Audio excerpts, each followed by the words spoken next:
A very good morning to dear students. Already we have completed our semester 1 and today with the unit number 5 we begin our semester 2. Okay, so in semester 2 we have a first lesson number 5, that is a quality. So dear students, you know what is the meaning of quality. So here before you read, a short paragraph is given. Can a shoemaker be called an artist? Yes, if he has the same skill and pride in his trade as many other artists, and the same respect for it too. Mr. Gessler, a German shoemaker settled in London, is a perfect artist. Let us read a story devoted to his life and to his art. Okay, so quality. So in this chapter we will be learning about making of the shoe. Mr. Gessler with his elder brother, he settled in London and he is making a shoe. I mean a boots. Okay, or leather boots he is making, and a very good quality. The shoes he makes, it lasted nearly 2 to 3 years. Very rare it gets break. Okay, so let's go through, and in this lesson writer is going to Mr. Gessler. So, I knew him from the days of my extreme youth because he made my father's boots. He lived with his elder brother in his shop, which was in a small by street in a fashionable part of London. So, Mr. Gessler was a shoemaker with his elder brother. He was living in the shop, a fashionable part of the London their shop was, and it was very famous. Okay, and my extreme youth. So the writer is telling in his extreme youth means from the time he was small age, because his father's boot also was made by Mr. Gessler. The shop had a certain quiet distinction. There was no shine upon it other than the name of Mr. Gessler Brothers. And in the window a few pair of boots he made only what was ordered, and what he made never failed to fit.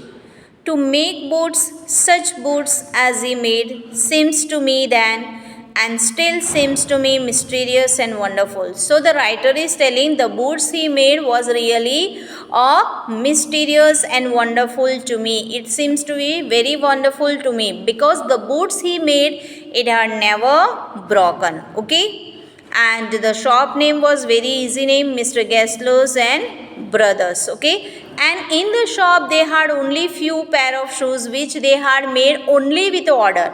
No extra shoes made and kept in the shop. I remember well my shy remarks one day while stretching out to him in my youthful foot. Isn't it awfully hard to do, Mr. Gessler? And his answer given with a sudden smile from out of the redness of his beard, I had done an act. Okay. So he said with a German accent. Okay, he speaks in the German, but it is written in English in this chapter. So you don't worry, I will make it. So the writer felt little shy that my feet are so big and Mr. Gessler won't be able to make the shoe for me. So Mr. Gessler said, you don't worry, I am an artist, I can do it.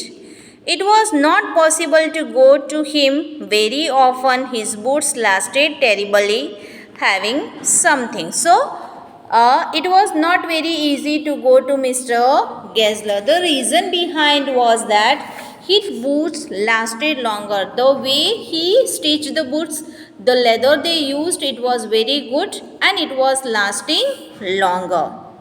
Beyond the temporary, some essence of wood stitched into them. Okay, one went in not as into most shops but restfully as one enters a church and sitting on the single wooden chair waited a guttural sound, the tip tap of his slippers beating the narrow wooden stairs, and he would stand before one without coat. A little band in leather apron, with the sleeves turned back, blinking as if awakened from some dreams about. So this is a description of Mr. Gessler. How does Mr. Gessler looks? How does he walks? And while he walks, how does the sound is? Guttural sound means harsh and grating sound of the chappal it is coming. He is coming down from the staircase and he is wearing an apron. Okay, you can see in the picture. Okay, on the page number 73, you can see the way he is describing Mr. Gessler. Okay, and I would say, how do you do, Mr. Gessler? Could you make me a pair of Russian leather boots? So always a writer used to ask you, can you make me a Russian leather boots? Without a word, he would leave me retiring whence he came or into the other portion of the time. Okay, shop. And I would continue to rest in the wooden chair, inhaling the incense of his tread. Soon he would come back, holding in his hand a piece of gold brown leather. With eyes fixed on it, he would remark, "What a beautiful price!"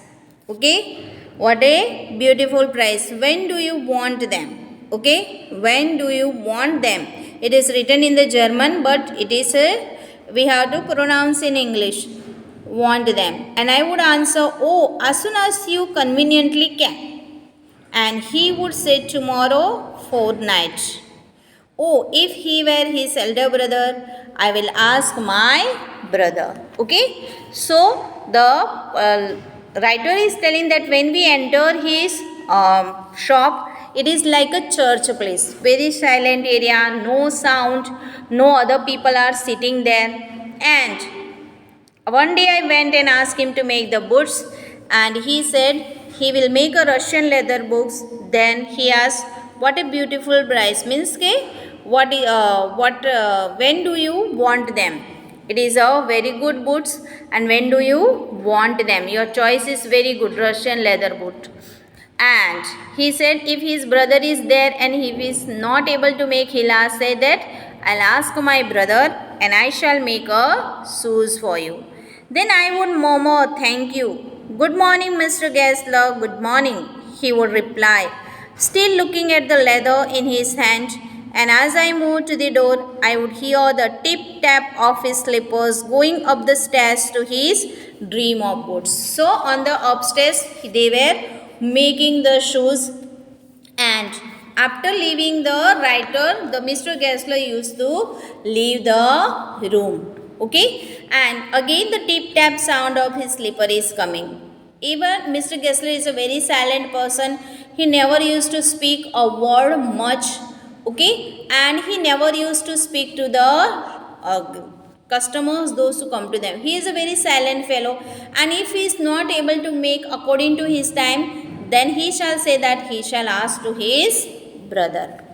I cannot forget that day on which I had occasion to say to him, Mr. Gessler, that last pair of boots cracked, So, never an occasion, so never a time came for Mr. Writer to say Mr. Gessler that that last time the pair of boots was made by you, that is broken. Mr. Gessler, that was last pair of boots cracked, He looked at me for a time without replying, as if expecting me to withdraw a qualify the statement. Then said, I shouldn't be away great.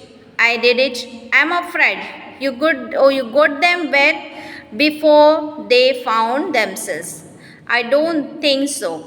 At that, he lowered his eyes as if hunting for memory of those boots, and I felt sorry I had mentioned this grave thing. Send them back, he said. I will look them back. Okay. So as soon as the writer said that it has broken, and so as soon as he said, the Mr. Gessler was worried and upset. He said that you bring them back, I shall see them, and if it is possible, I shall take it them back. So writer also was feeling very bad that why did he told Mr. Gessler that it is broken. Zoom boots, he continued slowly, are bad from audit. It can do nothing with them. I take them off your bill. So you get them back. I will remove from your bill and I shall give you another one. Once I went absent midday into his shop in a pair of boots bought in an emergency at some large firm.